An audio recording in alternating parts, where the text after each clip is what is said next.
And the first thing is choosing the right person. Now, if you aren't choosing the right person, marriage is about two people. And to be quite frank, it's very difficult to be successful in marriage if you choose the wrong person. Once you've chosen the wrong person, no matter what you do, there is a problem. So notice that the topic is my secret success, and the main thing that you have to learn is that you've got to choose the right person. And I think I've done a little teaching on this before. You've got to know yourself. For you to choose the right person, you must know yourself. And then you know your needs. After you know your needs, then you know who you're looking for. If you don't know yourself, you don't know what you need, it's going to be very difficult for you to choose the right person. So that's very important. And to choose the right person, you've got to have a profile. I know I've taught this before, and I'll go through it very, very quickly. You've got to have a profile. If you don't know who you're looking for, what you're looking for, you can never find this person. So you've got to have in your mind who it is that your partner is going to be. So you need to put together a profile. A profile should have at least 10 items on it, describing the person that you're trying to get. And with this 10, out of these 10 things that you have, you must have like 3 or 4 things that we call non-negotiables. So for example, I say, well, I want a person who is a reader. I want somebody who goes to the gym. I want a person who fears God.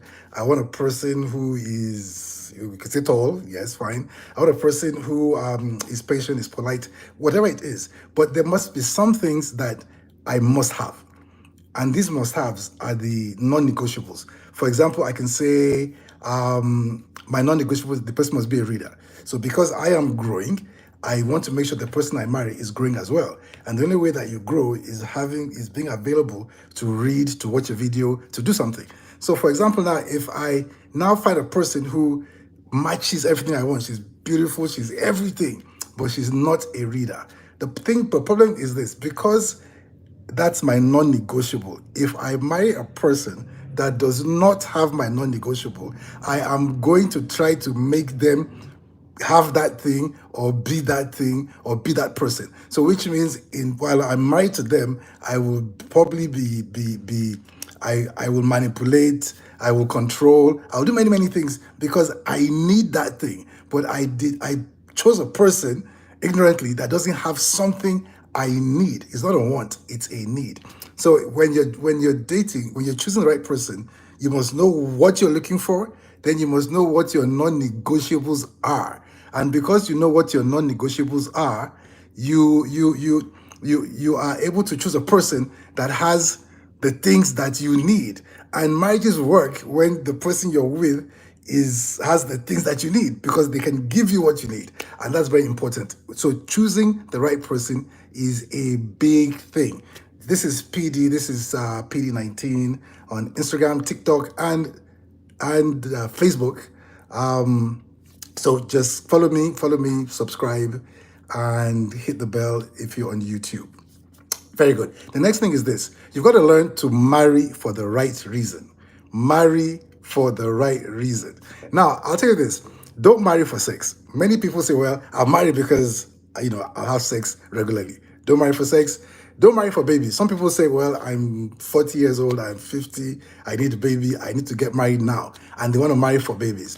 Then don't marry for finances as well. Because some people say, well, I need money. I want a man that can support me. That's a very big thing out there. A man that can support me. And you're marrying for money. Don't marry to get out of your father's house. Because some people just want to marry because they are home and they want to get out of their father's house and they want to marry now. Don't marry for that. Don't marry for loneliness because you're lonely. Because a lot of people, because you're lonely, is like the solution to loneliness is marriage. Okay? But it's not. So don't marry for loneliness. Don't marry because they're your friend. A lot of people say, well, this person was my friend and I married them, but now the marriage is not working. I want us to hear this. There are a lot of people who married their friends, but it's not working because the reason, your motive for motivation to get married is not friendship. It's something else, and we're going to get there soon. Don't marry because they make you laugh. A lot of people say, well, if they make me laugh, I'll marry them. If you can make me laugh, we'll get along. But making you laugh is not going to sustain your marriage, because that's not the purpose of marriage. So at the end of the day, we must know the purpose of marriage. Why is it that we are getting married? And that's very important. Now I'll start from the beginning. God created Adam, okay, and he gave him a job right away. Adam got a job, and after that, so one day God looked at Adam, and he came to a conclusion that Adam needs a helper.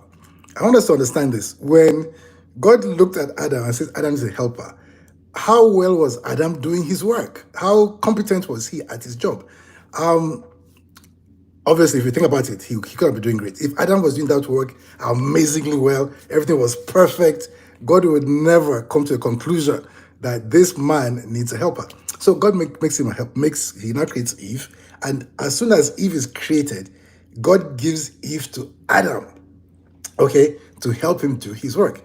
Now, you marry a man whose vision is in line with yours and is bigger than yours, big enough that you can park your vision inside his vision. So as you help him do his vision, he's actually creating your vision as well.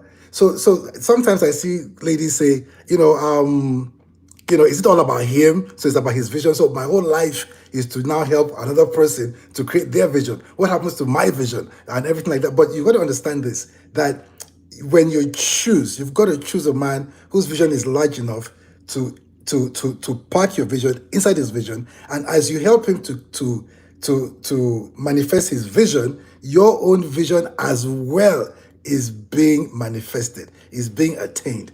Do you just get that? So that's very important. You marry for vision. If you marry for the wrong things, for example, you marry for babies. Okay, you marry for babies. Now the baby's here, so you don't need him anymore. So how does the marriage progress? You marry for money. Now you've made the money. You have money, your own money. If that's why you're here, so why are you still continuing to be here? Because you now have money. So know this, the only reason that can sustain a marriage for a lifetime is that you married the man for his vision, and the vision was big enough to take yours. If you marry a man whose vision, just any kind of guy, and his vision cannot contain your vision, he will, even though he loves you, he will unintentionally continue to press you down, keep you down, and just stifle your vision, because he can't see what you see. He doesn't have the capacity to get to where you can get to. So do you know what it's like to be a woman and you're married to a man whose vision, who can't see what you see? So you always say, well, I see this, we can do this, we can do this, we can go here, we can make all of this thing. And he can't see it. That's very bad. Same thing for a man. If you marry a woman who doesn't have the capacity to help you, it means that where you should have had two heads and a helper, you now have one head and no helper, because this person that you're carrying is more of a liability than a helper. You may achieve something, but you could never achieve all that God created you to achieve. So even for a man, there are some women that they may look beautiful and great and everything, but they can't be your wife because they can't contribute to what you do and to the assignment that God gave you. They just don't have the capacity. And because they don't have the capacity, they can't give it. So no matter how beautiful with the hips and the long hair and the everything, you really shouldn't marry them. You marry a person who can contribute to what you're doing. Is that good? Are we learning something today? That is amazing. Okay, so the next thing is recognizing and projecting red flags. Very important. The topic is marriage success secrets. The things that you need to know about marriage that most people don't know. That if you know these things, you're going to be okay. And this is very important. You're going to be fine in your marriage, and your marriage will be successful. Okay, so first thing is this. Red flags are warnings that there's a problem. If you don't see the red flags, you are going to not see the problem. You are going to marry the problem, live with the problem, and then experience the hurt and the pain that comes with problems. So understand this. You've got to see the red flags. You have to respond to the red flags. Red flags have responses that you have to make to them, and you've got to make the right response. If you don't make the right response, it could be trouble. Some red flags you stop, some you run, some you slow down. It depends on what it is. And in fact, I have a teaching on red flags. I have a book on red flags. It's going to be on Amazon in a few weeks' time. Feel free to pre-order by emailing me at piidi19@gmail.com. Okay. If you don't recognize the red flags in front of you, you will marry the problems. Different red flags cause varying levels of hurt and pain. So different red flags cause different levels of hurt and pain. You've got to know which is which, so you know what to do with what. Are we good? For other red flags you run, some you park, some you run. I have done an extensive research on red flags, and it's in the book. Feel free to pre-order. You've got to have marriage oversight. A lot of people don't realize this, but every marriage needs to have oversight, which means that before you get married, both of you look for someone that you respect, a person that's wise, a person that is just a wise person, that you both now appoint to have oversight over your marriage, which means that when you have problems in your marriage, you don't take your problems to your siblings, you don't take your problems to your parents, you take your problems to the person that you've assigned oversight over the marriage. And this person will say something. Both of you must agree that whatever this person, however he judges the situation, you've got to both agree and carry it out. And now the problem is this: if you take problems to your siblings or your parents, they are going to hear it. They'll be offended by it as you are offended. But at the end of the day, you go back home to your spouse. When you get to your spouse, you're living in the same house, you're in the same bed, everything. At the end of the day, you guys resolve it, okay? And that's fine. But guess what? Nobody goes back to your parents to resolve it. Nobody goes back to your siblings to resolve it. So you guys have resolved. Siblings are still offended, parents are offended. Then maybe 2 weeks later, there's another offense and your spouse offends you, and you take it back again to your family, to your siblings, to your parents, and they get offended again. But what is happening here is that they were offended from the first one. Now they've added two. So it's offense times two. And after you've said everything, you go back home. And then you make up with your spouse. Make up with your spouse, you're in the same bed, and you just interact and you're fine. Okay? Parents and siblings still upset. Then maybe in a week again, there's a little offense, and you go back and you tell your parents, you tell your siblings, they get upset, they add it to what they have. So it's offense times 3. Now, if you do this 5 times, 6 times, what happens is that your siblings and your parents get to a point where they are really offended by your spouse. And any advice they'll give you will be bad advice, because they're advising from a place of offense. But the truth is that you've always been going back and you've been settling the issues with your spouse. So you guys aren't really bad. So any small thing your spouse does and you tell them, they're going to tell you, this guy's a terrible guy, you need to leave him, or that woman, she's terrible, you guys need to break up, you guys need to be separated because the way he's behaving, she's behaving, this is really, really bad, because they've counted all the offenses. And if this lasts long enough, your parents and your siblings will push you and influence you till you have a break. Your marriage will break for something that is not necessary. But the only reason was because you kept going back to tell them about the problems. That's why you must have somebody that has oversight that you speak to, who will come and talk to both of you and settle issues, but it's not your parents. That's important. I mean, of course, if it gets to a point where it's really looking bad and this marriage is about to break, of course, tell your parents at that point in time. But you don't start off by telling them everything all the time. You just have to have a person that has accountability. I hope we're getting this. Now, the next point is marital. Every marriage, every couple should have accountability partners. Yes, responsible people who are like your age, in the same social circles, that you are vulnerable with, you're open with, they know what's going on with you, and they are able to advise you as well. This is important. And I'll tell you this: if you have a spouse whose all their friends are bad, they're just bad, but your spouse is the only good one amongst all these bad people, I apologize, but I must tell you that if all their friends are bad, they must be doing the things that their friends are doing as well. And that's just the truth. You simply don't know it yet. So if you have a spouse right now who, or somebody that you're looking to marry, and all their friends are bad, you need to start thinking twice, because I guarantee you that they are doing the same thing as their friends. Because for them to be friends, they must have common interests, common conversations. Like when they gather together and they gist and they're talking, what are they talking about? Now, if he's or she is the only good person and they're all bad, it means he or she must be contributing to the conversation. And it's common interest, common communication, common conversations. They can't be like that angel amongst all the devils there. So be very careful. Make sure that your partner or your spouse, they've got responsible friends.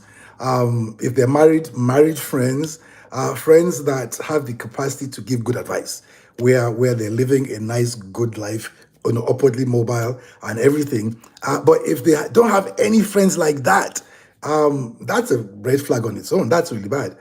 You should try to be intentional to have peer accountability partners. So they're like your age, your level, your everything, who you are open with, and you tell them what's going on. Somebody out there should know what's going on in your mind, how you're thinking, your temptations, your whatever the conflicts are that's going on in your mind. So that way you can discuss it with them and they can give you good advice. So this is very important. It is a marriage success secret. Our topic today is marriage success secrets. The things that people don't know about marriage that makes marriage work, that they should know. And that's what we're talking about today. Only spiritually mature people can recognize spiritually mature people. For example, if you're a doctor and I say, go out there and find me a doctor. If you are a doctor, when you meet that person, you can ask them questions, you can verify that they're doctors. But if you are not a doctor, and I say, go out there and find me a doctor, what's going to happen is that you're going to see some people in a lab coat, with a stethoscope on their neck, and they'll say a few words that sound, medicalish. And you can say, well, this person is most likely a doctor. And you could be easily deceived. The only way you can find and choose a person that you want is you yourself being that kind of person. So if you are spiritually mature, you can meet a person and say, well, this person is spiritually mature. And because they are, you can try to choose them. And spiritually mature people will attract others. And the other thing too is this: if you're looking for a person that's spiritually mature and you're not, when they find you, they may not choose you. Because know this, a high quality person is obviously looking for another high quality person. So you've got to be a high quality person yourself. So keep that in mind where in marriage, continue to improve yourself. Make sure that you're a high quality person, you're spiritually mature, and then you're going to attract that kind of person and you're going to keep that kind of person. And I'll tell you this, why are we saying spiritually mature? A spiritually mature person is loving. They are consistently loving, they're consistently patient, they're consistently kind, they're consistently gentle, they're consistently compassionate, okay? They're consistently considerate, they're consistently not selfish. This is the kind of person you want to live the rest of your life with. They're consistently forgiving. They constantly let things go. It's easy for them because they are mature spiritually, and that's a great thing. So keep that in mind, that you're looking for a high quality person, but you yourself has got to be a high quality person as well. Then this point here is after you say I do, because the prior points were things that you do before you get married. But after you say I do, you've got to understand that love is what makes things work. And many people use the word love, but they don't know what love is. It's true. Most people do not know what love is. Love is an emotion to them, but no, love is a verb. And today I'm going to take my time and go through a bunch of things that love is. So this is where you really want to listen. Where one, love is a verb. It's something that you do. It's not something that you feel. If you do it long enough, you will feel it. So know this, love is something that you do intentionally, that you commit to doing. So love is intentional, which means that for you to love a person, you've got to think about it and decide to love the person. It's not something like, it's like sometimes people are waiting for, if I get this feeling, then it means I love the person, then hopefully marriage will work. Marriage will never work based on that alone. Know this for sure. Marriage only works when you've made a decision to love this person and you're going to do these things to this person. So love is intentional. Love is sacrificial. If you think that you're going to love a person and it won't cost you something, it won't, you won't make sacrifices, you could never be a lover. You could never be successful loving, because love is sacrificial. Love will always cost you something. It will cost you your time, your energy, your money. It will cost you effort. It will cost you all sorts of things. So be sure that you're ready to make a decision that for this person that I'm with, I'm going to intentionally love them and I'm going to be sacrificial in my love for them. Love is unconditional. Unconditional means that I don't love you if you're like this or if you do this thing. If you ever meet a person who says, well, if you're like this, I will love you, do not marry them. Because that love could not last a lifetime. Because at some point you're going to do something and they're going to tell you that, well, because you have done this, I can't love you right now. So I have nothing to give you. There's no love in me for you. And that's bad. So love is unconditional, which means it's my love for you is not based on anything you do for me or you give me or anything how you are. I have decided I am going to love you in whatever condition, I find you or you find yourself. I'm just going to love you. Love is unconditional. Also, love is selfless. If you're thinking about yourself a lot in marriage, your marriage will be horrible. Let me tell you this. In marriage, it works when you're thinking about them and they're thinking about you. So it's selfless. As far as you are concerned, you make it about them. And by the grace of God, they make it about you. So marriage is selfless. If you become selfish in marriage, it's no longer love. And it's no longer sustainable, it will not last. So you've got to know that love is selfless. Okay, love is compassionate. You can't say, I love you and have no compassion. Compassion means I am seeing you through the eyes of my heart, which means that I'm not seeing you through the eyes in my head, but the eyes in my heart, which means I feel what you feel, I sense what you're sensing, and because I love you, I will start to do things for you even before you say anything. I will do something because I can sense it. I am being compassionate. That's very important. Love does not take offense. Now, offenses will come. Offenses will come, but love does not take offense. I hope that we catch that. Love will not take offense, which means that when you're dealing with the person you love, whatever they did or they are doing to you, they are doing it from a heart of love. Okay, and because they're doing it from a heart of love, then if it comes out as an offense, it's a mistake. So you can't treat them like they woke up that day planning to just offend you. So love does not take offense. And I like the word that take, which means you have an option. You can either take it or not take it. Now, if this person is the person that you love, whatever they do to you and it seems like an offense, just simply don't take it, because love does not take offense. This is very important because in marriage, offenses will come. And if you take all the offenses, you'll be fighting all the time. So just realize that this person loves me. Whatever they are doing right now is not manifesting like love, it's manifesting like an offense. But because I know they love me, I'm not going to take the offense. I'm just going to keep moving. We will discuss it, but not from a place of anger or offense. So that is very important. Love does not criticize harshly. Love does not, which means that, they may be doing something that's worth criticizing, but do it in love. Everything can be done in love. Do it in love. Don't criticize roughly. Be good. Love encourages. That's what love does. If you love a person, you keep encouraging them. You speak words of affirmation over them, and you encourage. If you continue talking somebody down and talk somebody down, that's not love. And whoever it is you're dealing with that you're talking down cannot feel your love right now. So know this, love always encourages. And something too that I see that people don't understand is that as strong and tough as men look and seem, men need encouragement, especially from the person that they love. That is so important, because I see a lot of times, women aren't encouraging their guys because they feel the guy is okay. But no, the guys need encouragement. So love encourages. Love is never abusive. It blows my mind when I do a counseling and I hear that one husband is calling his wife foolish, stupid, idiot, and things like that. It's like, where do you guys get that from? Love does not abuse at all. Then worse still, you raise up your hand to beat your spouse, and these days women are abusing men too, so it just blows my mind. But no, like there's no abuse in love. There's just nowhere that you can find abuse in love. So know this, if you're doing anything abusive, to your spouse or to your partner, stop it. That's not love. And I'll tell you this, anytime that you violate a person's boundaries consistently, you're abusing them, which means you've done something and they said, no, I don't like it. Stop. Don't do it to me again. And then you do it again. And then again and again, you are already abusing them. And love does not abuse. So like when we realize what love really is, we're going to find that most of us are not doing love. We're just not doing love. And that's not good enough. Okay, so love's not abusive. Love is not defensive. Because if you love a person and you're living with them, they're going to have some things they want to tell you. And the only reason they want to tell you is because they want the relationship to get better. So because they want you to be better, they want to talk to you. And now when they come to talk to you and say, well, you know what, why don't we do this differently? You just have to defend yourself and defend yourself. That's not love. Love does not defend. It's not defensive. Love is teachable. If you love a person, they should be able to come and tell you something, and you should be able to change your mind. I mean, love is teachable. You're able to teach a person who loves you, and that's very important. Love is teachable. Love does not counterattack.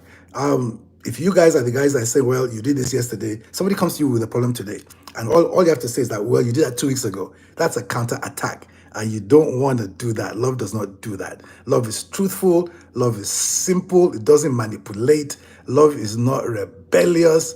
Love will cost you something. We said that. Love is not controlling. Love will advise, can direct, can suggest, but love never demands. And love does not control. So if you're demanding, you're not doing love. If you're trying to control the next person, you're not doing love. You got to understand that love is what makes marriages work. And it's the understanding of the things that you're hearing now that makes that if you understand these things and you practice them, you don't have to be perfect the same time, the first time, but if you practice over and over and over, you get really good. Do we get that? And then you will be an amazing lover. So, love does not control. Love attends and heals the hurt. Love doesn't argue and try to be right all the time. Having peace. Love will always fight for peace, not for being right. So that's start to understand that. Love is open to correction. Love does not do evil. Yes. Love is intimate. Love is patient. Love is kind. So understand this. I'm listing these things where these are the things you've got to practice in marriage. And if you get to the point where you're able to constantly practice these things intentionally, unconditionally, sacrificially, you are going to be amazing. And if you both of you do this, your marriage will be the sweetest, enjoyable marriage that ever existed. So I want you to keep that in mind. Okay? Love does not do evil. Love is open to correction. Love goes out of its comfort zone for the other person. Did you get that? If you're trying to be in your comfort zone all the time, I guarantee you're not loving the person that you're with. So the only way that you can love them truly is by moving out of your comfort zone. So be ready to do that. Love is kind. Love is loyal. Love is consistent. Love is reliable. Love refuses to get angry. Love does not stay angry. Love always forgives and can forgive anything. Like if you have a partner and a spouse, you must be able to forgive them for everything and anything. That's what love is. Okay? Love is not defensive. Love is easy to talk to. Some people are hard to talk to. You're with a person and it's supposed to be a love relationship, but you're afraid to talk to them. You can't talk to them. That's not okay. That's not okay. Love is easy to talk to. Love is not overly sensitive. There's some people who they're just very sensitive. Anything you tell them, they're upset. You tell them something, they take offense, everything. It's hard to love a person like that. So understand this, like if truly you're in love with somebody, you become insensitive to things. You're just not sensitive. If you're overly sensitive, that's not okay. It's not going to work. Okay. Love is gentle. Love is gentle. It is. Love is not judgmental. Love is not opinionated. Have you ever lived an opinionated person? Love is just not opinionated. Did you just get that? Love does not impose their ideas and opinions on others. You can't be in a marriage and each time you're imposing your idea, you're imposing your opinions, you're just doing things that's not love. Eventually, whoever it is you're with will not feel your love and they'll want to get out. and you don't want to do that. Love is not burdensome. There's some people who are, if you love them, you have to do a lot of things, many things to make them feel loved. Where, you got to buy flowers, buy cake, buy chocolate, do this, do that, do that. Love, that's not love. Love is not burdensome. You make yourself easy to love, just very easy to love. It's, the person doesn't have to carry plenty weight to just prove that they love you. So make yourself, it's not burdensome, make yourself easy to love. Love is not boastful. It's not boastful. Love does not keep records of wrongs. There are people who, when they keep records, like you were rude to me this day, you didn't greet me this day, you did. Love doesn't do that. Love does not keep record of wrongs. Are we following? Love is not proud. Love is humble. Love is merciful. Love is generous. Love communicates. Like when people say, "Well, I don't feel like talking. I don't communicate." That's not love. Love communicates till the other person is satisfied. Love listens agreeably. We're not in a contest. I'm not trying to push you back or prove that I'm better than you. So I listen agreeably. I agree with you with many things. Even if I don't agree, I will make you know that I see your point. Then from seeing your point, I can direct you to where I want you to be. Okay, so love is peaceful.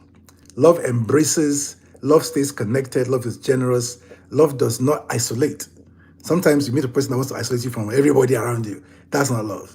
Love doesn't isolate. Sometimes you say, "Well, I want to keep it to myself," but that's not love. Love does not isolate. It's a dangerous thing. Isolation always leads to abuse. Love sets free, love nurtures, love builds up, it doesn't tear down. Love sees the potential in the other person. When you love a person, you see their potential. You can just see how great they can be.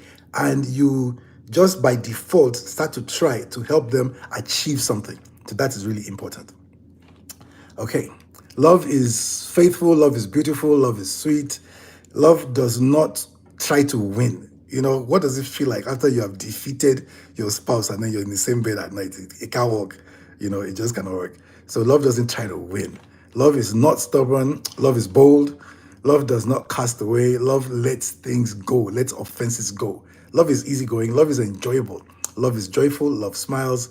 Love does not complain. Just keep complaining all the time. Love doesn't complain. Love does not get fed up. Love keeps trying. If you love, you keep trying. Love keeps hoping. If you love, you keep hoping. Love does not retaliate. There are a lot of people where if you do something to them, they want to retaliate. Now, love does not retaliate. Love doesn't retaliate. Love does not revenge. You can't say I love you, but I want to revenge. Each time you do something, I want to do it back to you. Love does not revenge. Okay, love does not make another person feel bad. You don't go out of your way to make your spouse, your partner feel bad. Love doesn't do that. Love stays fresh. Love is not violent. Sometimes, we see violence in relationships, and I'm wondering, how does this happen? Love is not violent. Did you get that? Love respects. Love works on making things better. If you love a person, you'll always try to make things better. Love is willing to improve, change for the better. Love is willing to give away, it's generous. Love is attractive. Love does not nag. Don't nag. If you love, you don't nag. You discuss, you talk, you come to conclusions, you move forward. If not, then you pray. Let God, intervene, but you don't nag. Love does not guilt trip people. You don't guilt trip people if you love them. Love doesn't withhold. Love does not condemn. Love does not feel superior. Love does not feel inferior. Love is not weak. Love is powerful. Love does not steal. Love does not kill. Love does not destroy. Love does not accuse. Love doesn't blame. A lot of people do a lot of blame games. Just blame, blame, blame, blame, blame, blame, blame. But you don't do that. Love doesn't blame. Okay. Love takes ownership of stuff that's going on. So you're not just blaming the other person. Love is supportive. Love does not behave rudely. Love is sincere. It's from the heart. Love just desires that the other person be blessed. Like if you say you love a person, at all times you just want them to be blessed. You want them to be blessed. It's like, I want my wife to be blessed. I want my boyfriend to be blessed. I want my, that should be your heart condition. You just want them to be blessed. And that's important. Love is not selective. Love moves first. Sometimes, somebody is upset, but you're waiting for the other person to move. Love just moves first. If you love them, you move first. Love suffers long. Love does not cast away. Love is not provoked. You don't get provoked if you're loved. Love bears all things. Love never fails. Love is very hopeful. Love thinks no evil.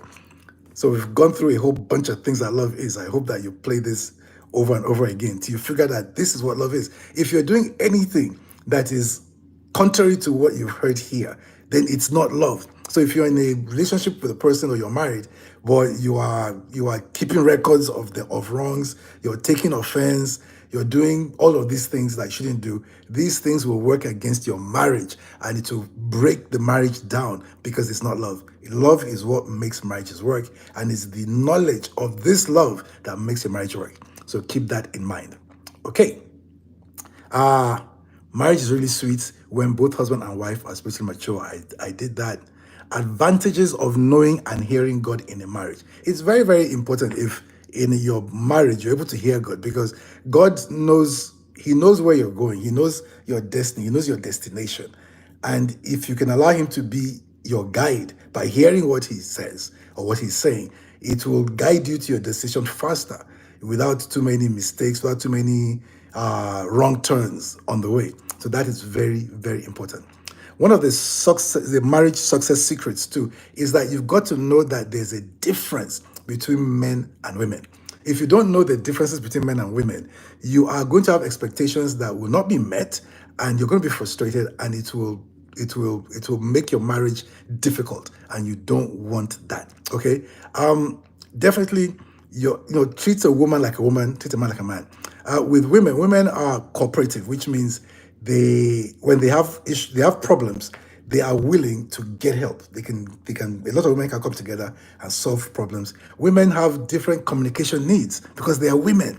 A man only needs to talk to ask you something and get that thing or whatever. But with a woman needs to talk. Women talk to unwind. Women unwind verbally.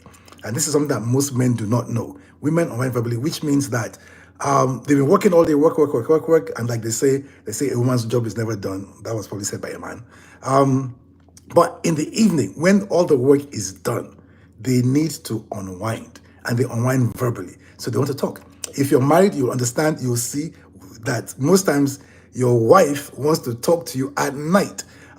You've been to work, you're tired. She was with you at 6 o'clock, 7 o'clock, 8 o'clock, 9 o'clock. She didn't say anything. And at 11 o'clock, when you're about to just get in bed and just sleep and have your rest till you go to work next day, she starts to talk. Starts to ask you different things. Or no, just not asking. She's just talking and talking about her day and everything. And most men don't get this. When this happens, sometimes men start to think, well, she has a problem. So they're trying to solve the problem of what she's saying. And she rejects the solutions that they bring it because she doesn't have a problem. She just needs you to hear it out. She doesn't need your response. She just needs you to say, oh, it's like, just be empathic. Like, oh, wow, is that what happened? Okay. And your friend that did that, is that okay? And you're just like being empathic, and you're contributing and you're listening. Very, very important, because I'm sure most of you men, you've heard your wife say, why aren't you listening? Or please listen to me or something, because they need you to listen. And all they're doing is they are unwinding verbally. And at the end of the day, they will mention problems that they had, and they'll also mention the solutions to these problems. At the end of the day, you don't have to do anything. Just be there, be listening, and just be empathetic, and you'll just be there, and they'll be fine. Same thing, women communicate to connect. Women are emotional beings, and if they don't hear you speaking love to them, they will struggle to give you their body. Now, a husband wants his wife's body, but he doesn't want to talk to her. And that it's not going to work because your access to her body is through her ears. So you got to know this, husbands out there that are listening. This is a marriage success secret. You've got to talk to her lovingly, and talk to her lovingly. Like the amazing sex you want in the evening, it starts in the morning when you helped her do some work, and you helped her get to work on time, and you made lunch for her or something. You're pouring water on the ground. Everything is, and when time comes, you're talking. She's a woman. A man is like a switch. You can switch a man on, off, everything. And a man is more visual than he is emotional. A woman is more emotional than she is visual. And so keep that in mind. So these are secrets, things that you need to know. And men and women are different. You've got to understand this, where if you don't understand the differences between men and women, you're going to keep walking into a brick wall and getting hurt and getting frustrated, because she's a woman. Same thing too with a man. Like most men don't like external help when they have problems. They want to dig down, solve it themselves, and gain the glory and the whatever that I did it myself. That's a man. So if you offer your man help and he doesn't take it, don't be offended. Just let him know you're there for him and you step away. Let him figure it out himself. And when he does, he's going to feel a lot more achieved than if he did with your help. And I'll tell you this, women don't think this way, but this is how men think. If you offer the man, keep offering help, he's going to think you believe he's not capable, you don't trust his capacity, and so you feel that's why you're trying to help. But usually that's not why. You're trying to help because he's in a mess and he needs to, you want to help him. You actually genuinely want to help him, but he can see it differently. So that's very important. Okay, so that's, you must learn that. And there are a lot of differences between men and women that you need to know. You've got to know how to, in marriage, it's called reversing downward spirals, which means that your response to your spouse has got to be a response that can give you what you want. For example, if you're a female and you offend your husband, you disrespect him. You just disrespect him. You know how men need respect. You disrespect him, and he stops loving, because if you disrespect a man, he cannot love you under disrespect. So he pulls his love away. Now, if you disrespect him again, he will pull more love away, and things are getting worse. If you disrespect him again, he'll pull even more away, and things get worse. So it's so important that you understand that even though he didn't give you love, you have to give him respect. And even for the man, if she's disrespecting you right now, don't pull the love away. Love her some more. If you love her, she may still disrespect you, but if you continue loving her, by the fourth time of you loving her, she will start to give you respect, because at this point, the love that you've been given will prove to her that you really are serious, genuine about the love you're giving, and she starts to respect you again. You're able to turn it around. So don't just default to respect and pull back love. Same thing with the woman. If the man came and he pulled back his love from you, don't just disrespect him. Just continue to respect him. If you continue to respect him, eventually he will love you, and you can turn things around. If you don't do this intentionally, what happens is that you have a problem and things just go worse, worse, worse. It just keeps going down consistently, and you don't want that. You want to be able to turn things around when things start to go bad. Okay? And the other thing too about marriage is you've got to maintain the order in marriage. In marriage, the only thing you can put above your marriage is God. Okay? The only thing. If you put anything else above your marriage, it will break your marriage. I'll give you an example. For you guys that love to go to Canada, if you don't think about your marriage or about sustaining marriage and just say, I must go to Canada, which means you put Canada, going abroad, relocating above your marriage, and you just go and you leave your spouse behind, most likely your marriage is going to have problems.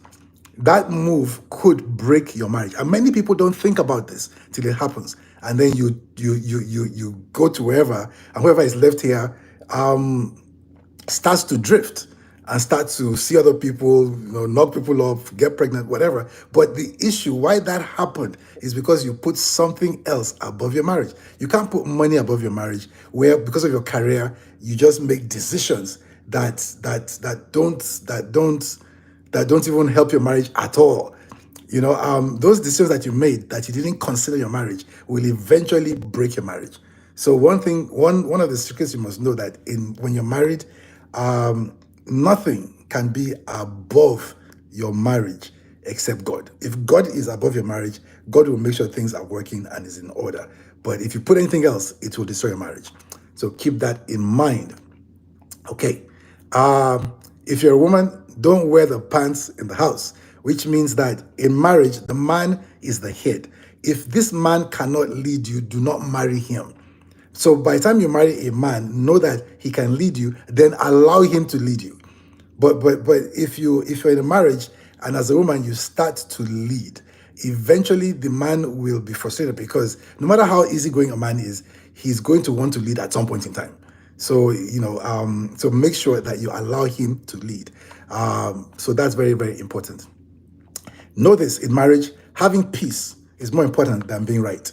If you're very focused on being right all the time, you are going to knock the peace out of the marriage, and strife will ruin the marriage.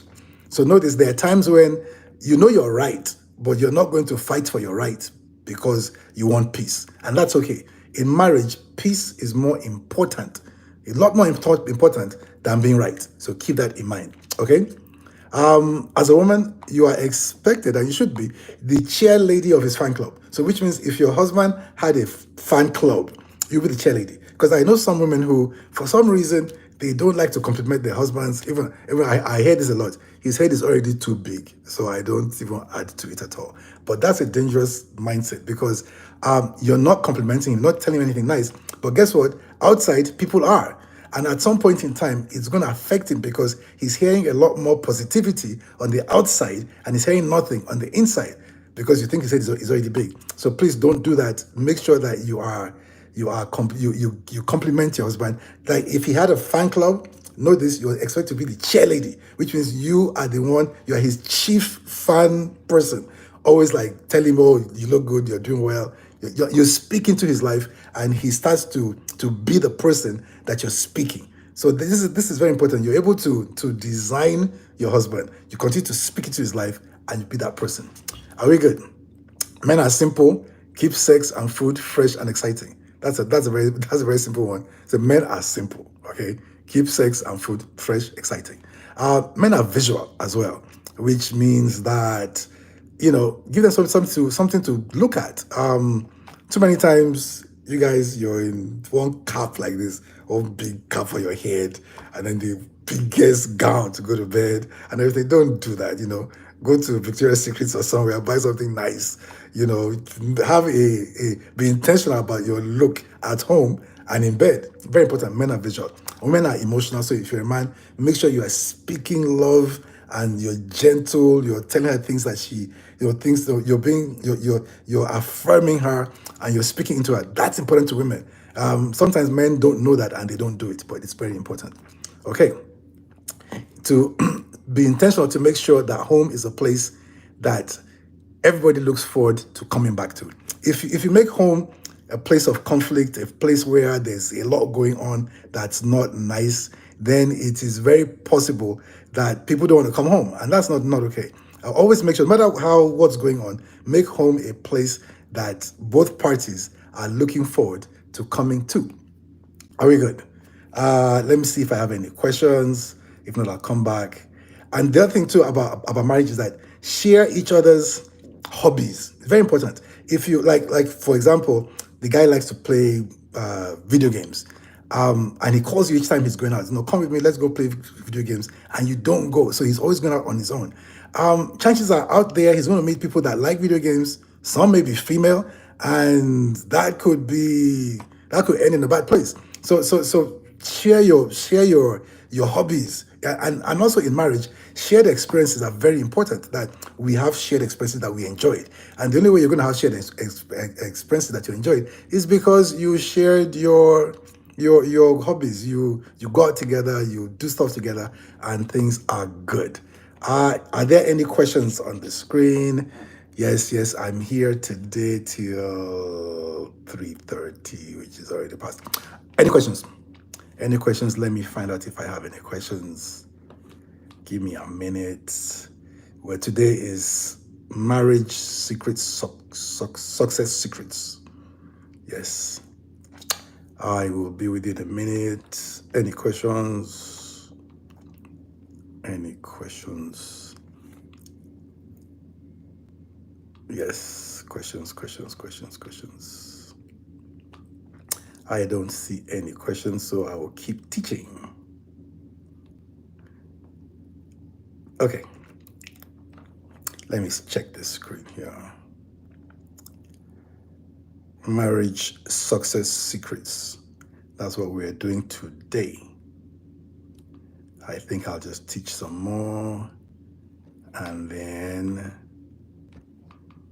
I will be done. Just 1 minute away. Okay. How about finances? How can couples balance out their finances? The thing about finances is that there's something called money language, and each person has money language, which means some people want to spend money to look good, feel good. Some people want to save, some people want to invest. The key about finances is this: finances should be transparent. Like, the whole idea about marriage is that marriage is a test of your ability to become one with somebody else. So being one with that person means that you're transparent and you see everything. Now, the other thing about finances is that everybody should have their say in finances. Sometimes one dominant person who maybe is a saver wants to control all the finances and save everything. And if the other person is a spender, they feel stifled because they're being forced to save everything. So what happens is that when money comes in, some amount is allocated to be saved, some amounts allocated to be spent. So each person is able to speak their money language and still be comfortable. Okay, and all parties, like, there's no rule that there has to be a joint account or no joint account, but there must be transparency, which means what's coming in for all people, all parties, we should know, and what we're spending, we should talk about it, and we should be in agreement with what we're spending. And I'll say something too: if you're a woman and you have more money than your husband is still the head of the family and still has a say over how you spend that money. He shouldn't withhold his approval unnecessarily, but on some issues, he still has a say. So don't say because you have the money, all of a sudden you can take the kids to London without asking him. You can buy all sorts of cars and do things without asking him. If you do that, he knows that you are no longer under him. He's no longer the head. You've challenged his headship, and he may not say anything, but you are pushing him away. Eventually, he will disconnect because your actions are pushing him away from him. Does that make sense? Have you ever heard of it? No, okay, was it? Talk to me, people. So that was a good question. That was a good question. Any other question? I'm checking the platform for questions. What direction am I going? So I hope we've heard some things today about success, so marriage secrets. Yes. Well, since there are no questions, I'm going to close right now. I'll be back next week. I'll be a lot more organized. See you. This is Piidii. I will see you next week. Let me close this. So guys, on Instagram, I will see you next week. Yes. Next week. See you next week. And on TikTok. How do I stop this?